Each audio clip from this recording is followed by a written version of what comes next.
Good afternoon, everyone. Welcome to another beautiful Duke reunion weekend and this session of the Duke Alumni Forever Learning Institute. The Forever Learning Institute is an interdisciplinary education program organized in a set of thematic courses. We present a new set of themes each semester that you can participate in online or in person at events like reunions. I'm Jen Chambers. I'm the class of 2001 and the class of 21. I serve as the Assistant Vice President of Lifelong Learning for Alumni Engagement and Development and the Strategic Advisor to the Vice Provost for Learning Innovation and Lifetime Education at Duke. Reunions is always an exciting time to be back on campus, and we hope this afternoon you will feel like a student again with our lifelong learning programming. Today we launched the last of our FLI themes for the spring on music appreciation, which we are presenting in partnership with the Duke Entertainment, Media, and Arts Network, known as DEMON. Our Music Appreciation series explores the importance of music in shaping culture, resilience, and fostering community through this universal language. This afternoon's session, Motown and the Moments at Duke, will explore the history of Motown music and how it's interwoven with important moments of Duke's history. There will be time at the end for Q&A, so please wait for microphones to come around in the house to help you with that part of the session. Now I'm delighted to introduce our moderator for this afternoon, my colleague Eli Klein, who leads DEMON at Duke. Eli graduated from Duke in 2022 and has been running DEMON on campus ever since. Eli comes from a musical family with one brother who's a composer in Dublin and another brother who's an independent artist in New York City.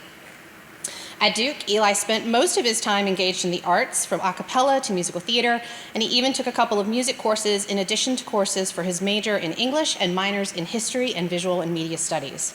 Please join me in welcoming Eli to the stage.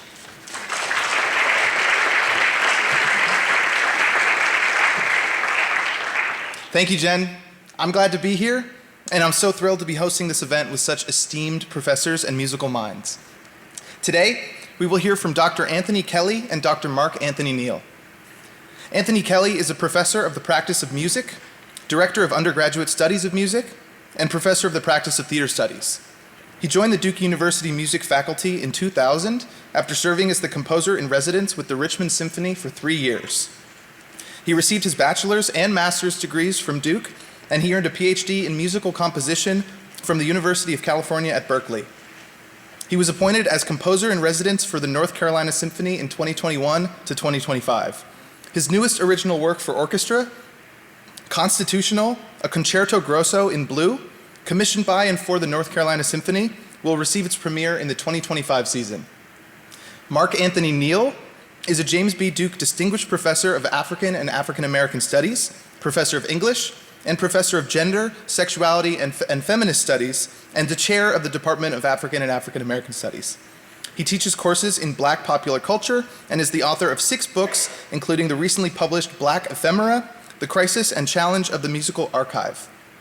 Professor Neal directs the Center for Arts, Digital Culture, and Entrepreneurship, which produces original digital content, including the weekly Webby-nominated video podcast Left of Black, now in its 15th season, which is produced in collaboration with the John Hope Franklin Humanities Institute. Please welcome Anthony Kelly and Mark Anthony Neal.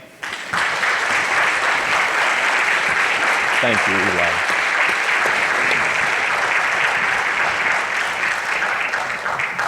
How do you feel? You want to sit or you want to stand? Let's stand. Let's stand, because like if I'm gonna need to move. It's an honor to be here. It's great to see familiar faces. It's even great to see people I don't even know. And we are all connected because I'm a Duke alum, as you know. So it's great to see you. I got to mention it's an honor to be on the stage with a hero of mine, a friend, a colleague who just has our heads spinning every time he walks in front of the class with the information that he can share. And I'm fortunate to be able to participate in today's session because I get to enjoy and learn as much as you're about to learn, but maybe I'll also impart a little bit of information as well. The thing you got to understand is that Professor Kelly and I have been teaching some version of this Motown class, co-teaching it for 13 years. And it's been an amazing experience, one, to introduce a generation of students to music that they know their parents love, their grandparents love, but they don't yet know that they love. And the idea that you would bring someone who does work around popular music, who's probably most well known for doing work in hip hop, and the classical composer. So it's just been an amazing experience over these last 13 years. So we're going to give you just a little taste of what we do in the classroom every week. So the first thing we'd like to establish with a lot of the students is the question, we hear the phrase, I love the Motown sound. And what we want them to know is that there's a little more complexity to that. And just to help them organize, we have categorized it into 3 Motown sounds. Right. The first being 1959 to 1960 when Motown is established. And early on, they kind of sound like this, one of their first hits.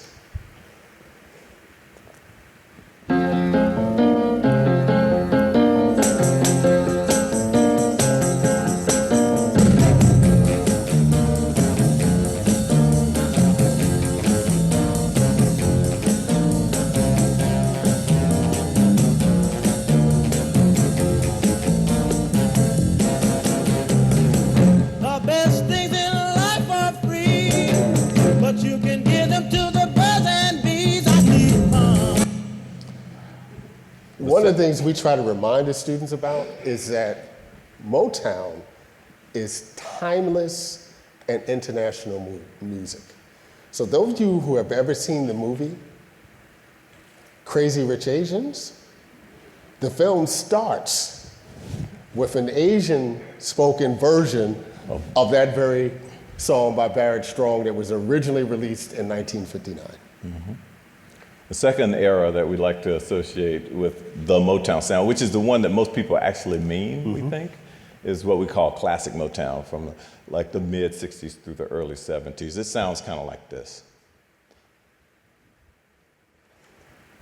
Now with the Ray Block background, the Supremes open with You Can't Hurry Love, and then go into a medley of their big hit songs. So let's have a fine welcome for the Supremes.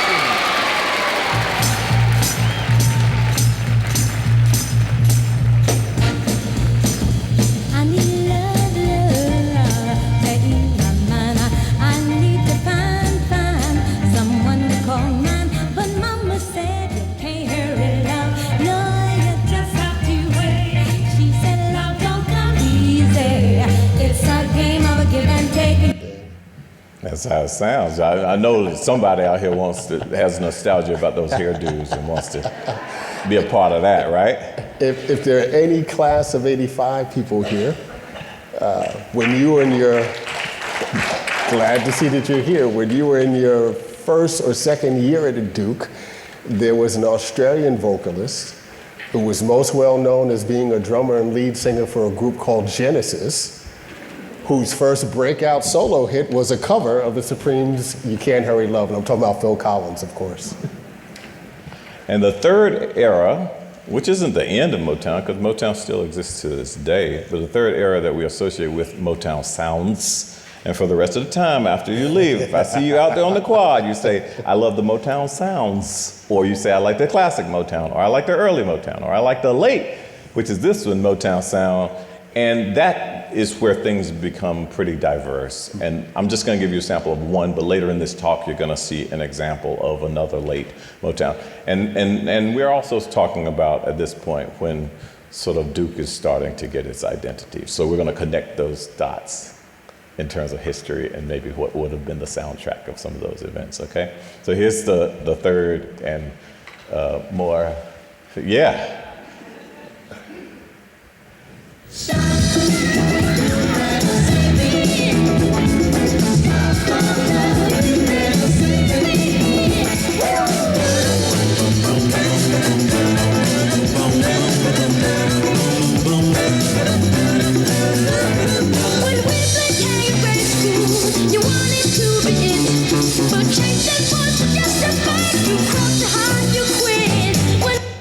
I don't even know what to do with that. Whatever I hear, you know. Yeah, and y'all gonna get mad at us before this is over because we ain't gonna be able to listen to all the songs and all the way through. Yes, we are gonna skip over some. I tried to put in enough in case we kind of go on one of our little diversions, but but we're going to try to stay in time today. So those are the 3 eras. Everybody comfortable with that? Has everybody learned those 3 eras? Everybody cool? Okay. All right. So now let's go to 1959 to 1963. These events are happening. 61 through 62, Duke undergraduate and graduate schools desegregate. In 63, the first 5 African-American undergraduates enroll. And some of the songs from 62 and 63 would include The Miracles' You Really Got a Hold on Me, and the Marvelettes' Please Mr. Postman. And, before I play any of it, maybe Professor Neal can pick one of those to open up You for know, us. it's hard to ever turn down a Smokey Robinson song. I agree. So I think we got to go with You Really Got a Hold on Me. Okay. Oops, it's just jumping around here. I'm just gonna. There you go.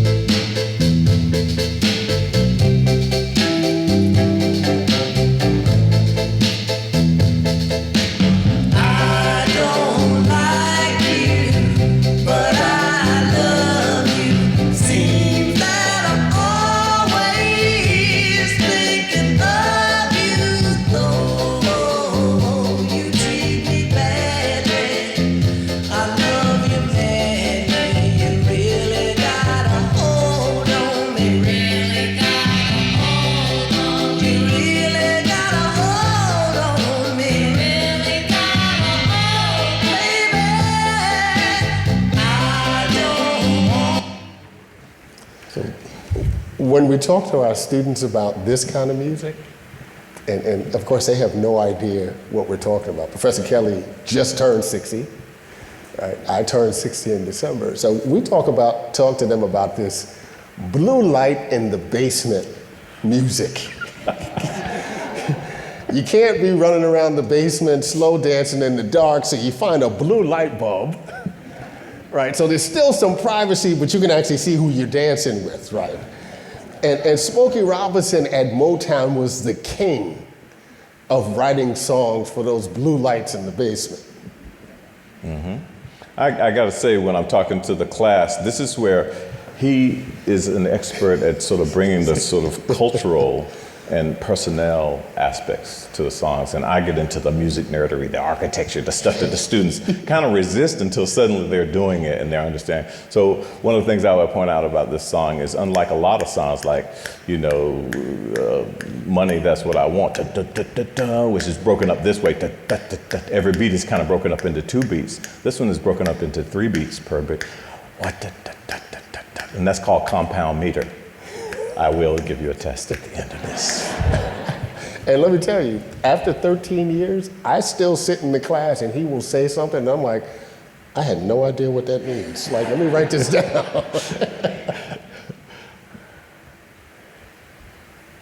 1964 and 66, and Dr. Martin Luther King was here on campus. Page He speaks in Page Auditorium. And the 66, the Duke Primate Center gets started. That's kind of interesting. So, since we gave Smokey some love, let's focus on some of our sisters over there, Martha and the Vandellas. Listen to this song that's going on at that time. It's a song, and I know you have a million things to say about that song. But Dance in the Street.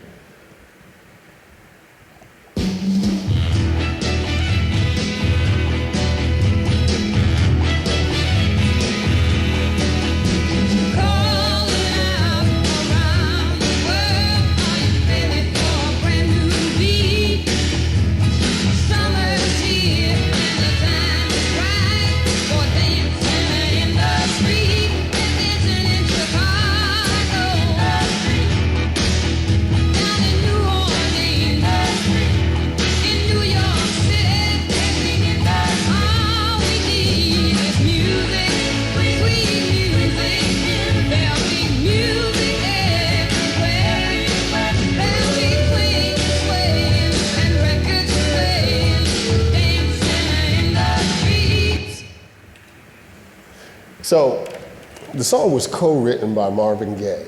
And Marvin Gaye at Motown in 1964 was the most successful solo singer, male solo singer in Motown. He was kind of like the prince of Motown, for lack of a better way to describe it.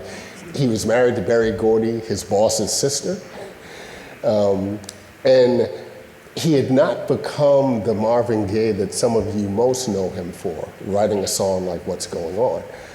But he wrote this song in 1964, recorded by Martha and the Vandellas. And of course, you know, during the 1960s, there were some critical moments in terms of explosions, in terms of protest and riots.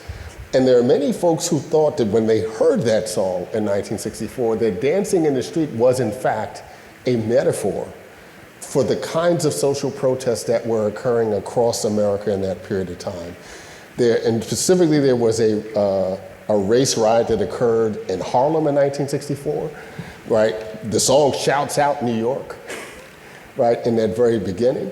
And Detroit's an important space for us, right? Motown is existing in this city in which there are many black activists and ministers who are engaged in the civil rights movement.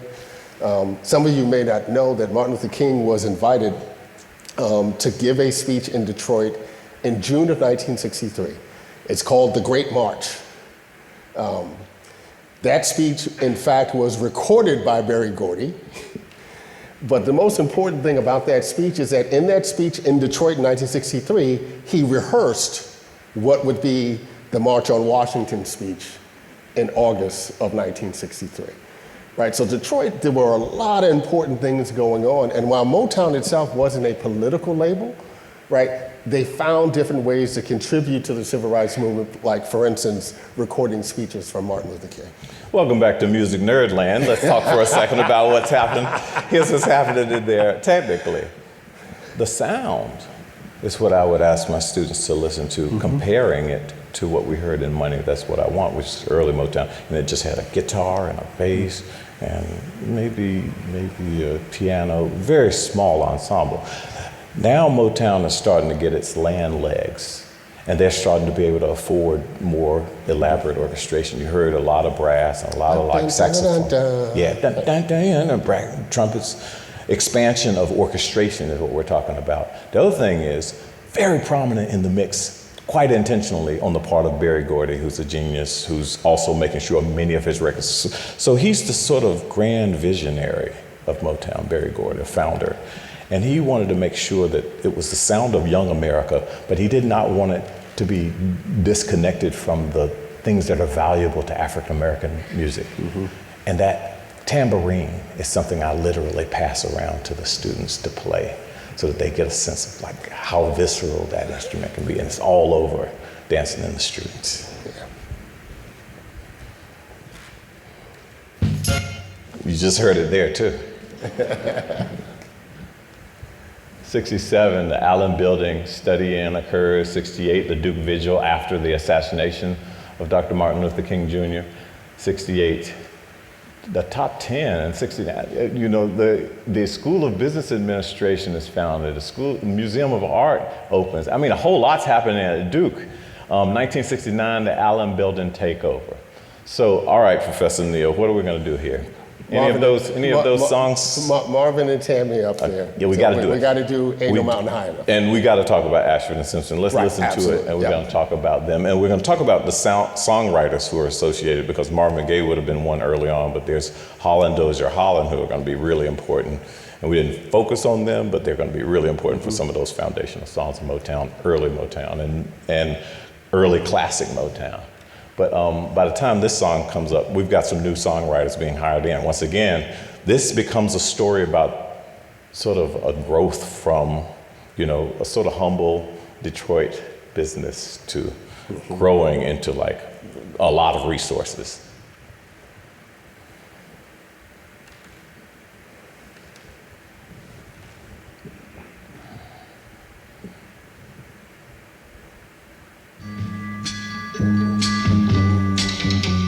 Listen, baby, ain't no mountain high, ain't no valley low, ain't no river wide enough, baby.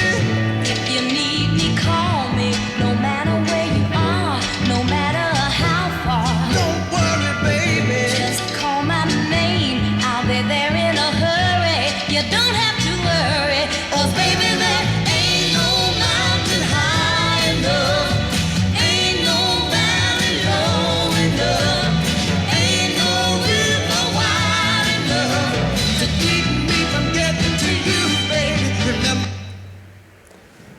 songwriters, maybe you can. Ashford and Simpson, right? And I gotta tell a personal story first.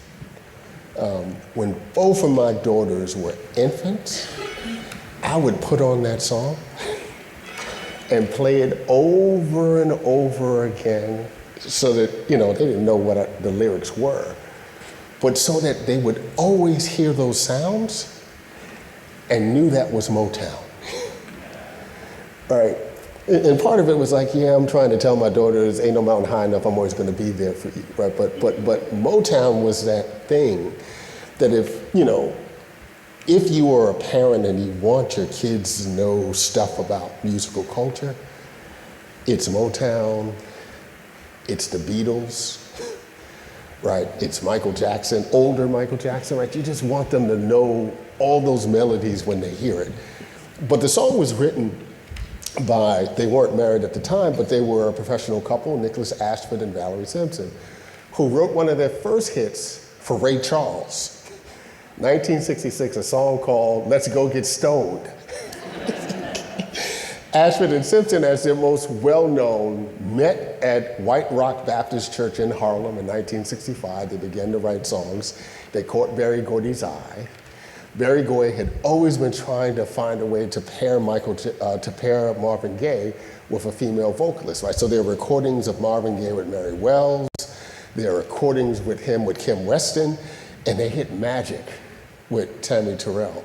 And over from 1967 until Tammy Terrell's death, at only age 24 in 1970, they do about 10 chart songs that are just classic romantic music, right? No other way to describe it. A little contrast between some of the early music that we were hearing. If we were thinking about a song like Heat Wave by Martha Reeves.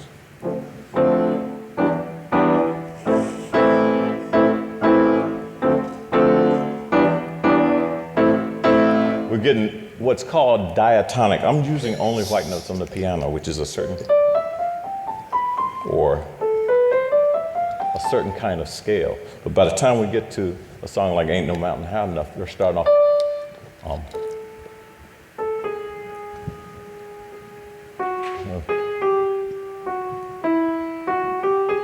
You're getting something called a chromatic scale, where you have to intersperse between the white and the black notes.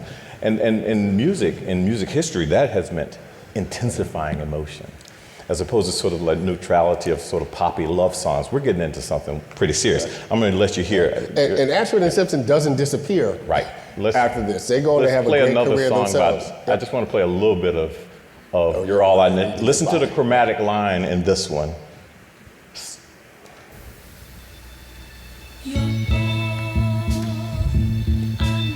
You hear how small those intervals are? They're just exploiting that intensity. Like sweet morning dew, I took one look at you, and it was plain to see you were my destiny. And some of that's coming from gospel as well. Mm-hmm. Any Method Man fans in the audience? Some of y'all might remember that bass line that you just heard is the bass line that is used for the duet between Method Man and Mary J. Blige, which is a hip hop cover of You're All I Need to Get By. I know I kind of put the next one in because I know you got some ideas about that. Yeah, no, but we can keep it moving? Yeah, we can keep it moving. Yeah. All right. I'm going to move on through this one. And, we should note that Diana Ross and the Supremes doesn't stay together the whole time. Diana Ross breaks off as a major superstar, and there's some personnel motivations behind that. But I don't know if you want to get into that or not. We're going to keep it moving? Yeah, we keep it moving. All right. So now we're in the 1970s, and like we said earlier, the Jackson 5 are sort of part of the sound world. The songwriters are starting to sign up in groups, and Berry Gordy is tagging his name onto the songs so that he can be part of what they literally call themselves, the corporation. So what a change that is from individual songwriters to 1970. When you look for the credits of who wrote these songs, the corporation. It's right. Like, wow. And let's be clear, right? There's some business politics behind this. Mm-hmm. At some point, Harlan Dozier Holland, who are writing all the songs for the Four Tops and the Supremes, are as famous as some of these artists. And they're going to Berry Gordy, it's like, Mr. Gordy, we need some more money, right? And they end up going to court. They end up leaving Motown to set up their own label. And in many ways, the corporation is set up so that when Berry Gordy records the Jackson 5, no one has any idea who's producing and writing these songs, right? Because it just says the corporation. I want to bring up that another emerging superstar, because we saw a little Michael Jackson, who that speaks for itself, but there's a gentleman named Steve Lynn Morris who becomes known as Stevie Wonder, who still lives today and is still a Motown artist to this day. And we may want to listen to some of his music, and I might have to talk a little bit on that detour about what he's up to. So I'm going to move past some of these examples and get to, actually, let's go back a little bit here.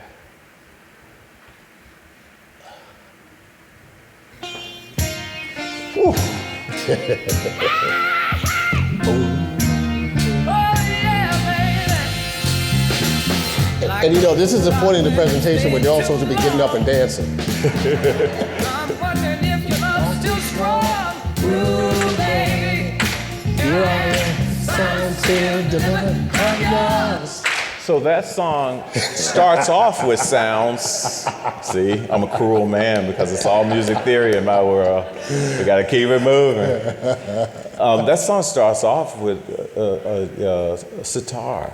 I mean, they're even like making global timbre. Timbre is a quality of a sound. It's the difference between me playing a note, A on the piano, and me singing the note, or a trumpet player playing the same note. So when we hear twing, twing, twing at the very beginning, you know, that's a signifier that they've been exposed to like a broader world of sound. And they're inviting us all to that sound. Oh, you know, there's a piece that I often bring up to my students about that Stevie Wonder wrote in 2000 for a film by Spike Lee, and this is another timbre, just to show you how like far out he can get. I want you to listen to the opening of this song. This is a Stevie Wonder original, and it's the first thing we hear before we even see an image. There's a black screen, and you hear this, and then you go into the movie. So this is what Stevie Wonder wanted us to hear on this Spike Lee film.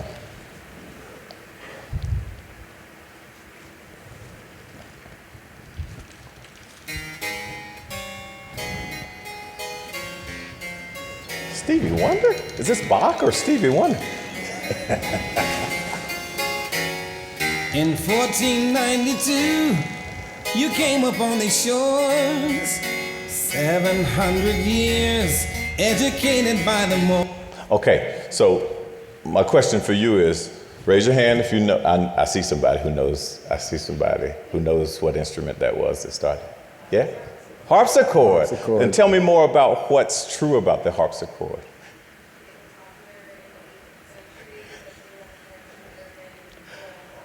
This is Stevie Wonder starting us with that timbre to say, and did you notice the first words of that song? 14th century. Right, exactly. Look at you, Jacinta Green. Excellent. So I'm going to keep moving, all right? Oh, wait, I got to go back. There is something we need to check in with.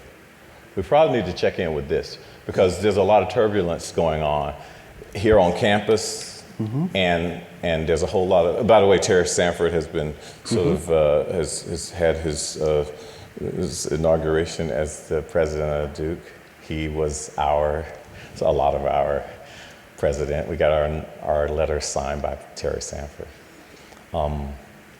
And at the time, there's a lot of sort of reaction to the Vietnam War and to some of the segregation that is starting to get reckoned with. So let me ask a quick question, right? The Temptations were one of the most well-known and popular groups within Motown. What's your most favorite Temptation song? Okay, that's the one that I wanted to hear. Do y'all know who the lead singer is on that song? It is David Ruffin. This song is not only capturing the confusion that's happening in the country, it's the confusion that's happening at Motown and actually in the Temptations.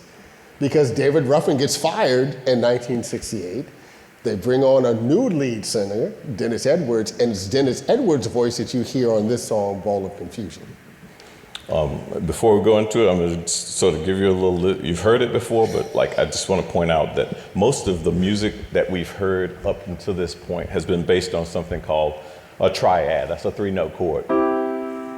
That's kind of pleasant to hear. Even if I go in a darker direction, it's relatively pleasant. But if I play something like this, that's a little confusing, isn't it? Because we don't know if it goes there or, you know, if it goes somewhere more pleasant. But this piece is going to start off with, it's going to start off with what's called an ostinato or repeated bass pattern. And then you're going to hear the guitar come in with this really abstract.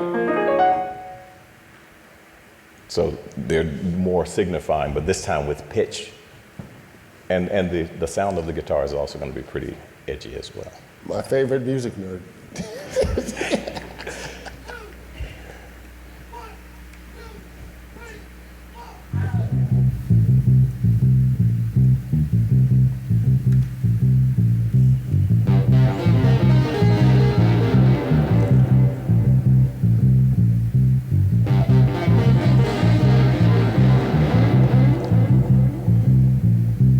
People moving out, people moving in. Why? Because of the color of their skin. Run, run, run, but you sure can't hide. An eye for an eye, a tooth for a tooth. Vote for me, and I'll set you free. Rap on, brother, rap on. Where's the drums been this whole time? Listen to them. Only person talking about love and never is the Confusing, preacher. right? And What it was that? seems nobody's interested in learning, Now, but the teachers. they're entering. Segregation, determination, demonstration, integration, aggravation, humiliation, obligation to our Right. nation. All of the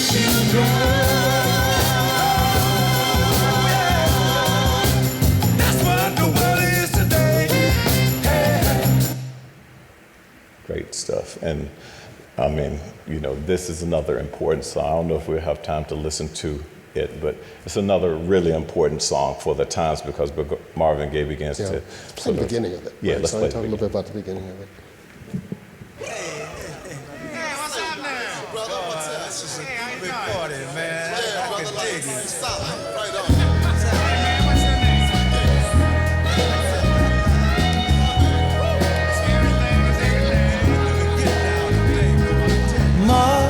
Mother, there's too many of you crying. Brother, brother, brother, there's far too many of you dying. When Marvin Gaye turned in the single for What's Going On, his brother-in-law, his boss, said, I'm not releasing this song. Professor Kelly showed a quick screen clip of I Heard It Through the Grapevine, which when it was released in 1968 was the most successful Motown song ever. Sold 5 million copies. So Marvin Gaye decides that he's going to release this protest song called What's Going On, and his brother-in-law is like, you're going to kill your career, right? And so they go back and forth and they release the single, it becomes a hit, right? And then he creates this incredible album, which really is kind of the blueprint for what you do when you create a protest album in this period of time. But the voices you hear in the beginning are important because when Marvin Gaye asks the question, what's going on, it's not in the abstract, right? It's as if he's going into the communities in Detroit and asking them what's going on, right?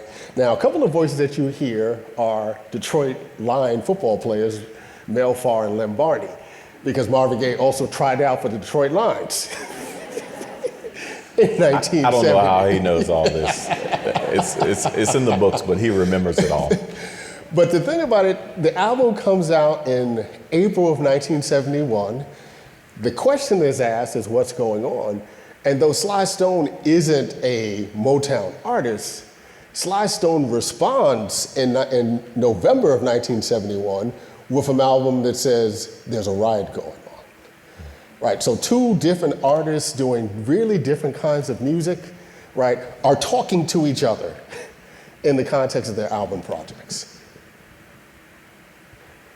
And I'd be remiss.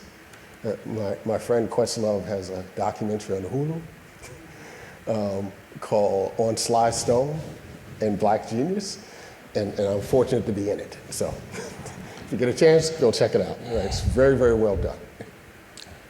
So in '74, one of my favorite buildings is established. It's the Mary Duke Biddle Mary Duke Biddle Music Building, and it celebrated its 50th anniversary last year, which was exciting.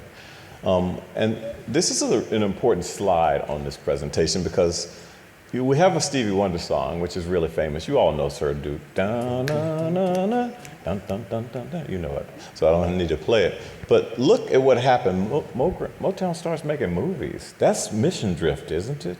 Didn't they start off as a record company?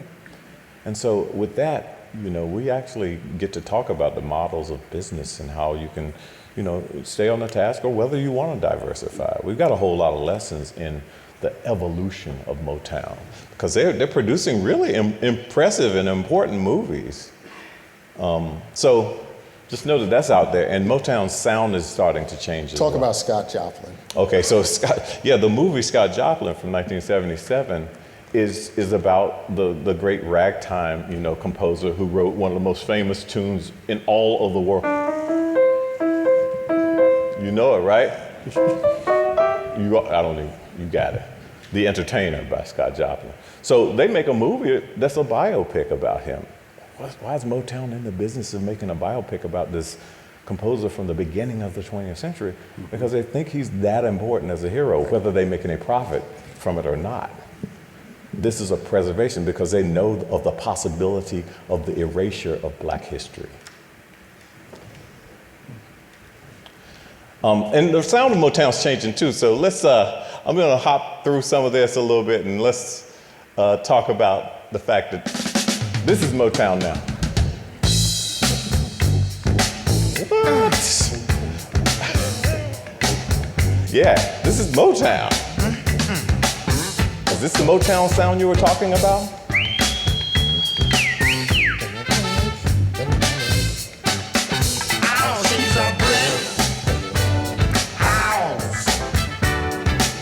She's 1990, just letting it all hang out. Oh yeah, y'all know it. Okay. So yeah, Commodores. Yeah, y'all had house parties back then?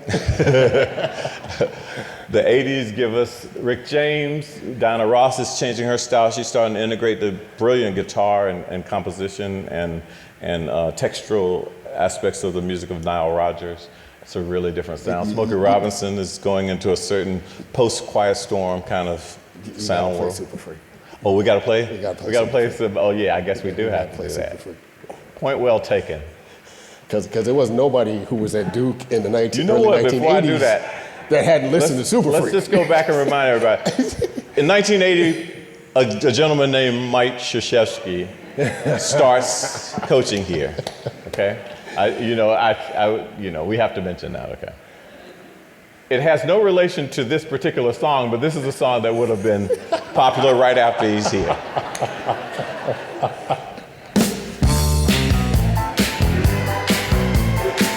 Motown.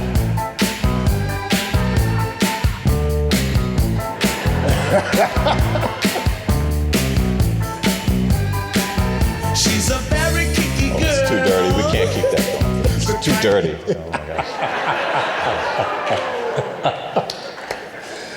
I'm the proper one. He lets them cuss and stuff in class. Lionel Richie is a superstar because of his songwriting ability. Yeah, I know. But then the women are still representing now. And Rick James writes this song for this group called the Mary Jane Girls. Mm-hmm. And this is happening in the 80s. Hey boy, would you meet me on the roof tonight? I got a surprise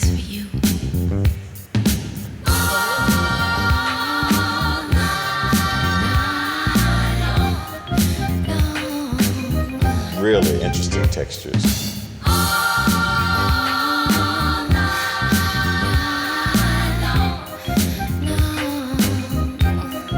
I mean, I'm hearing flute, I'm hearing vibraphone, I'm hearing, I don't know if y'all are breaking it down like that, but that's how I hear it, like I'm tasting the flavor of those instruments. Yeah. All right, so we're getting close to the end, so it would be really apropos to think about, you know, some of these championships happening in 1991 and 92, right? 2025. And maybe another one coming up. And so this, I do remember, like, when some of those championships were going and, you know, they'd show, like, the slowed down footage and they would play this song, which is Boyz II Men, End of the Road.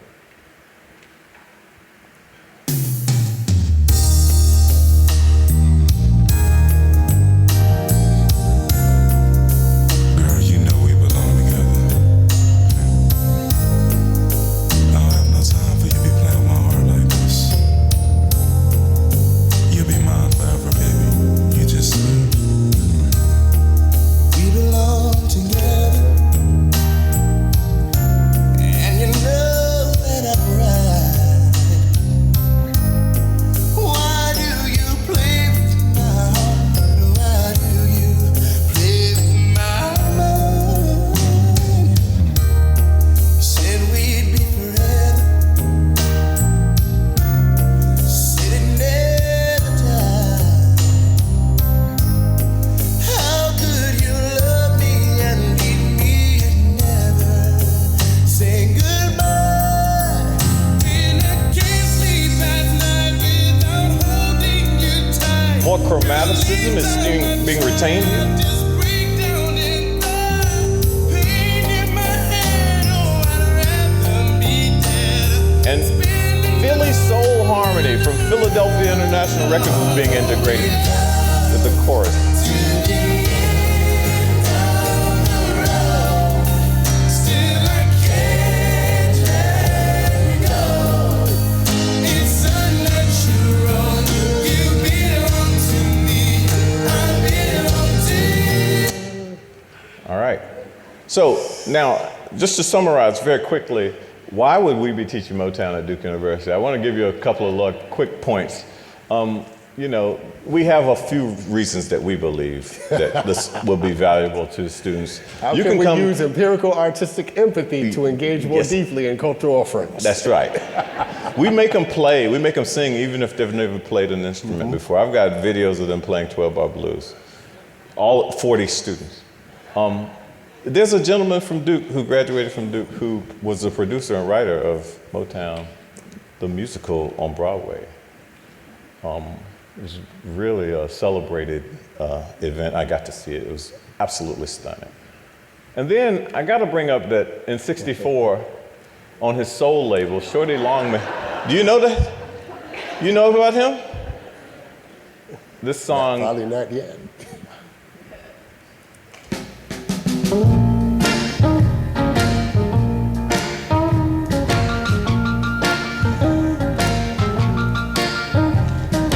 Never wear the blue dress, blue dress, blue dress. Right? We're getting close to home now, aren't we? Okay. So later in '66, a white rock group takes up this From sort of Detroit. yeah, from Detroit. Detroit Wheels, right? Motor Town. They're doing this version of the same song.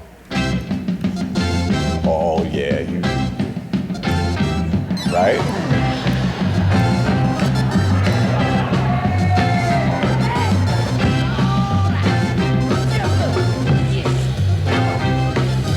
Never wear the blue dress, blue dress, blue dress. Never wear the blue dress song.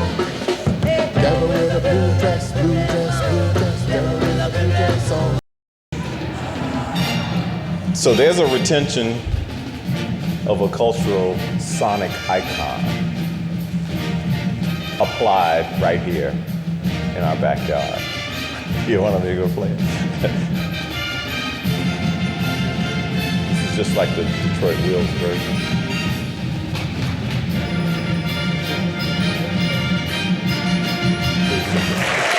Thank you.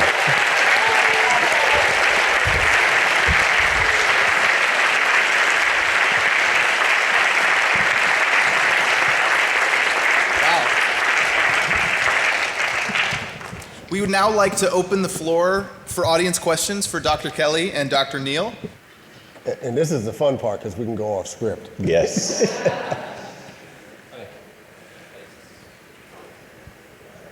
All right. I know. Hey, Bo, how Yeah, are you? I know you're expecting a music geek question from me. Please. Kind of. I was connecting a few dots there, and a lot of it had to do with a hazy memory of when Stevie Wonder basically turned 18, got out of his contract, and then had more freedom. So then it seemed like all of a sudden it became, instead of having all the Motown studio musicians, including the great James Jamerson, playing bass on hundreds and hundreds of songs, it became Stevie playing everything. Now, do you think that evolution would have happened anyway with the recording technology going on, or was a lot of it just one man, Stevie, turning 18 and taking control?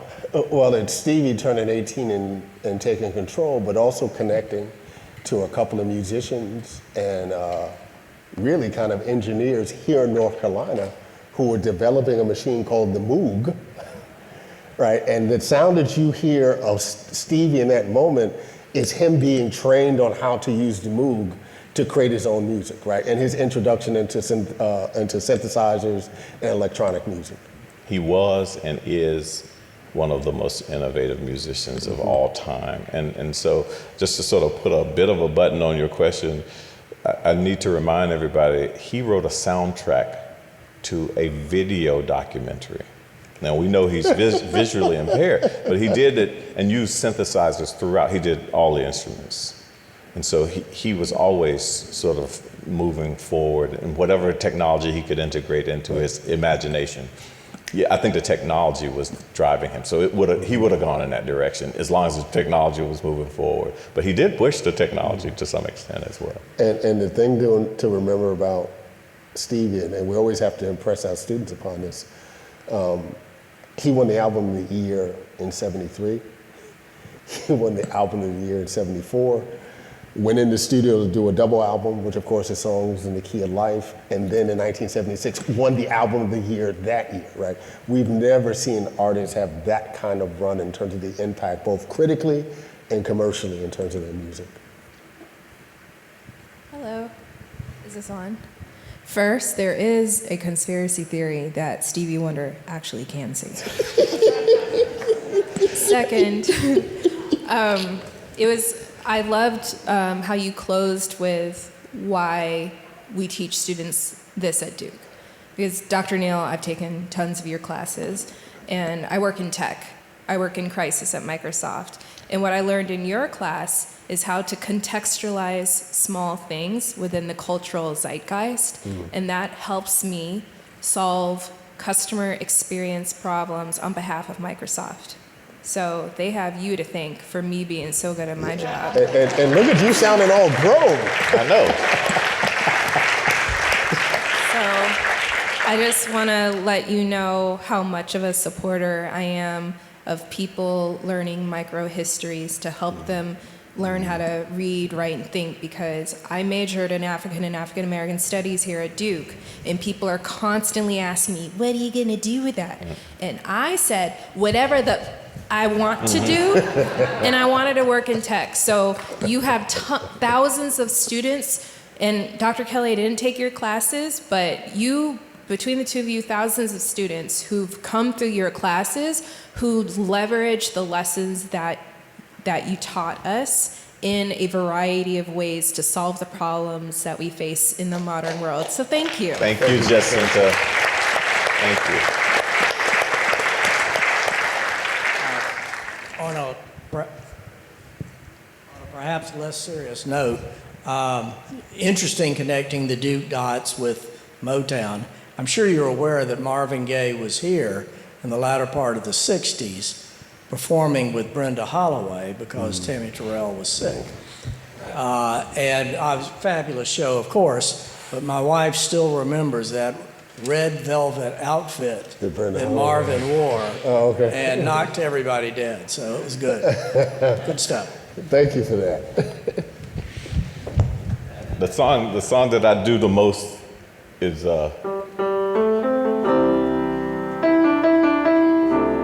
Every Little Bit Hurts. and it has,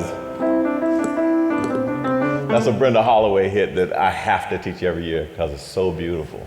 So thank you for bringing her up, because she's not a name that comes up first when we think about Motown.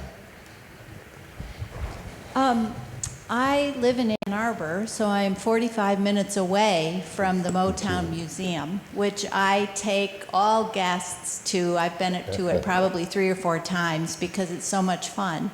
And I haven't been back since COVID, and they've renovated the museum from the original Hitsville little house to, and I'm going in a couple months again, but you can visit the studio that all these things were recorded in. They have the vending machine that Stevie Wonder bought his favorite candy from every time he was there. I can't remember what the candy was, but I can picture the vending machine. And the evolution of Berry Gordy's enterprise and the Gordy family entrepreneurship was really interesting. They had basically a family grant program where they would invest, but they had to make a pitch to their family about what they wanted, and then they voted on which enterprise they were going to invest in, which was really cool to learn. Yes. So if anybody who visits Detroit really needs to go to the Motown Museum. I agree. Fabulous. I agree with you. And And you know, Berry Gordy was the ne'er-do-well in the family, right? He boxed, he worked an automobile plant, he wrote songs. In fact, I would argue the most famous song he's ever written is a song called To Be Loved that was made famous by Jackie Wilson, who of course is also from Detroit. But his family, as you mentioned, gave him a $700 loan to do this record industry thing, right, which they didn't think would turn around and do anything, but you know, it became an American institution. Thank you for that. There's also a book on Detroit over this period of time. I think the author is David Maranis, M-A-R-A-N-I-S-S, that has the story of Berry Gordy working on the line and hating that job and writing lyrics. It's and a lot about the riots, and it's a really good book. I can't remember the title, but thank you. Hi, thank you so much for your presentation. It was marvelous. And I was at Duke from '66 to 1970.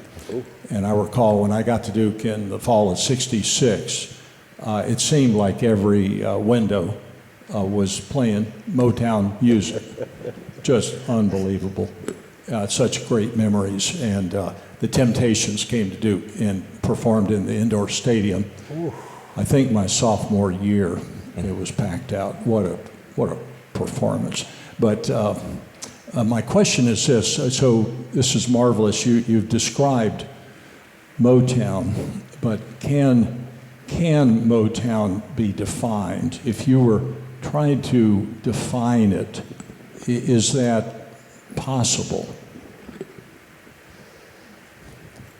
I'll start with how Gordy talked about the music on the label itself. These were black artists. I mean, and many of them were young black artists who he first met when they were teenagers, many of whom came out of the housing projects in Detroit, right? So these are really unrefined talents. But he was very clear that the music that he was creating was not the sound of black people. It wasn't the sound of black America. You go to those classic Motown records, you see the Motown, and underneath you will see something that says the sound of young America. That he worked in the automobile industry, right? You know, what launches in 1964? The Mustang, tops down, right? He created music that young people would want to hear on their car radios, a relatively new phenomenon, right? And so the 2.5 minutes, right? It can't be too long. You know, no one had stereo yet, so it was that kind of tinny sound. So the production is geared towards that kind of tinny sonic quality. So when folks ask what Motown is, right? It is about the sound of aspiration that's coming out of a city that we now think of as like being the epitome of the grind. Right, if you think about a city that's on its grind, that's what Detroit is, right? And that ultimately, Motown is a soundtrack of that ethos, right? That extends beyond just black folks, right? This is the same Detroit that produces Eminem as one example of that dynamic. Okay, can I piggyback? As a music nerd, I often encourage the students to listen to those periods and talk about like the elements that are there, not for the sake of just trying to put them in a box and define it, but rather to start comparing it to other soul music, because our class is called Motown and American Soul Music. So eventually we begin to go, all right, you've learned a bunch of Motown songs. And one thing that you can say for sure as part of the definition is a lot of those songs were made in the production house of Motown and the production studios of Motown. That's one thing that helps us to give them some parameters. But there's a sequel to Motown that we call like Philadelphia International Records. It happens it's a totally different city, it's different personnel, and the sound is very different. So here's how I started having the students do it is we quiz them on contradistinction. You know, when you hear this, do you know that this is Philly soul? When you hear James Brown, do you know that that's Southeastern soul? Oh, that's definitely not Motown. So there are sonic aspects that we can help us put it in the just general boxes of, not to pin it down, but rather so we can go, and they begin to find great comfort in, oh, I definitely know a Philly soul song now, compared to the Motown sounds. Gentlemen, I want to thank you for being here today and giving us the opportunity to sit through this. I just want to say this genre of music is what got me through my childhood, specifically the Temptations and their first 5 or 6 studio albums. I still play them to this day. And the question I have is, where the heck were you guys in the 70s when I was an engineering student here and I had to take 4 social science and humanities I was riding my big wheel in the courses? 70s. I would have taken this course 4 times. We hear that sentiment all the time. Where was a class like this when we were at Duke? Yeah. Right? Professor Kelly asked, where was a class like it when he was at Duke? Yeah. Yeah, that's true. We're here now, though, so. Hello. Gentlemen, I want to thank you as well.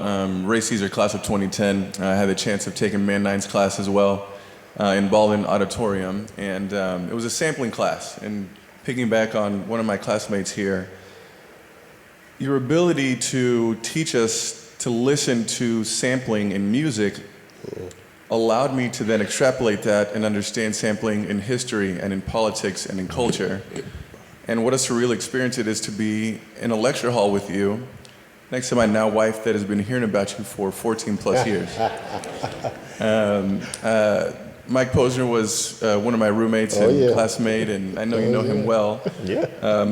I'm on the nerdy track. I'm an orthodontist, not musically inclined at all, but he allowed me to understand your course so much better. Just a long thank you. I appreciate everything you've done.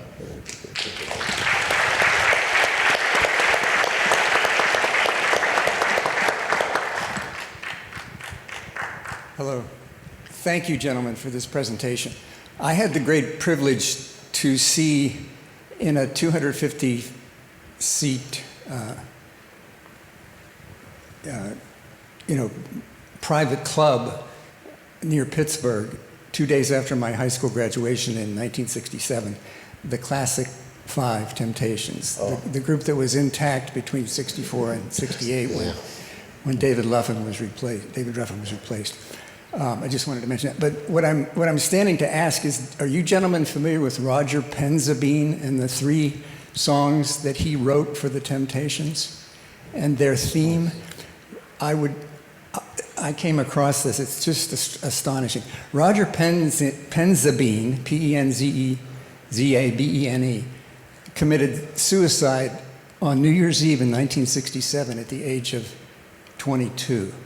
He wrote, and listen to the lyrics the next time you hear these songs. He wrote, "You're My Everything." Okay. He wrote, "I Wish It Would Rain." And he wrote, that's a great blues. And he wrote, "I Could Never Love Another After Loving You," because he went through heartbreak in his relationship and wrote those 3 songs for the Classic Fantastic. It's so much multitasking to teach this class. I've played I Wish It Were Rain for class just to, because there's a lot of really interesting use of what we call music. Look up Roger. And honestly, those are greater performances from David Ruffin than even My Girl. I mean, we talk about My Girl because it's so catchy, but that period, that late '67 period of David Ruffin, he was incredible. Well, to me, the quintessential YouTube video is the Temptations. Their performance of "I Wish It Would Rain" at the Hollywood Bowl. You know, and that's the choreography, Charlie Atkins, and the Great song. Yeah, Great song. that's Roger Pensevine. Thank you for that. Thanks. Go ahead. Hi, I was listening to the witness that were provided by several people who spoke up who found their lives enhanced by their exposure to Motown. In terms of curriculum, though, I'm thinking, boy, wouldn't it be fascinating for someone to compile not only testimonies like that, but the impact of a musical institution like Motown on an institution like Duke? Because what I found, I used the word guardedly, lacking in this presentation, was really a visceral sense of what did Motown mean in the lives of the students that I encountered here. Now, I was here from '71 to '75, and what I do remember is that most of the black students were self-segregated. They preferred to dine with themselves, and it just seems like almost contradictory to what I've heard from what I saw on the screen about protests that erupted on campus because of the way blacks were treated on the streets of this country. So that's in terms of like micro histories, looking at the early '70s to see institutionally did Motown influence students here, and if not, why not? That would be very interesting to me, certainly. Thank you. Quick question. I was also here in the late '60s and caught all the indoor stadium concerts. Does any footage, video or film of those concerts survive in the archives anywhere around here? I tried to hunt around for some. I couldn't find any to add to the presentation, unfortunately, but it may exist. And there might be some audio things. The radio station did a good job of kind of covering events. Yeah, I did a video here a couple of years ago for our 50th reunion and went on a search just to find posters from those concerts and really couldn't come up with much of anything. Anyway, just wondering. Okay. Someone mentioned, what about the impact of these songs in our lives? To me, there was no impact. These songs were my life while I was here and beyond. Motown and related genre of the genre is like my life, the two strands you've got in the vertical and the DNA. It's like everything that I can think of from that era is tied to a song like that. Since I won't have the privilege to take the class because I'm over the hill, I'll ask you two unrelated questions. Number one is, like you mentioned Marvin Gaye and his album about change. There was a great album by one group that you referred to just very briefly, the Four Tops, called Keeper of the Castle, which had prescriptions for change and healing. I was wondering, what do you say about that in the class? And then the second question, totally unrelated, is my favorite group, what do you say about the Stylistics? Or if you don't in class, say something about them, please. Russell Tompkins Jr., one of the great falsettos ever when we talk about the Stylistics. Yeah, that's all I'm going to say. Yes, yeah, it's beautiful. And as we sort of think about the the Stylistics and the Four Tops, these are. Here's the thing: the hierarchy of someone like the Temptations. They sort of have such a high profile that we have to address them, and then the Four Tops we have to sort of bring in to remind them that there are like very gifted groups.